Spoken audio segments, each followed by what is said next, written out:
నిన్న అభిషేక్ శర్మ ఆడాడా లేక ఆంజనేయుడు ఆడాడా?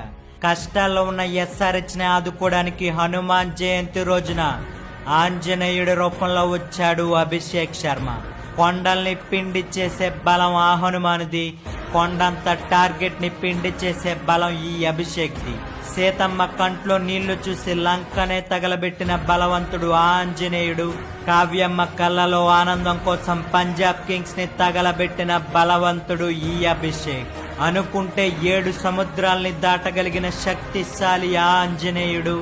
అందనంత లక్ష్యాల్ని చేసే శక్తిశాలి ఈ Abhishek. Fastest century while chasing in IPL, highest individual score by an Indian in IPL, highest individual score for SRH in IPL. ఈ అన్ని రికార్డ్స్ ఒక్కడి కాళ్ళ కిందనే ఉన్నాయి. వాడే అభిషేక్ శర్మ. చేజింగ్ చేసేటప్పుడు 141 రన్ సింగిల్ హ్యాండెడ్ గా కొట్టడం ఏంట్రా బాబు? వీడు మనిషి కాదు, మానవ మృగం. సరైన ర్యాంపేజ్ ఇన్నింగ్స్ తో కంబ్యాక్ ఇచ్చావు కదా అభిషేక్.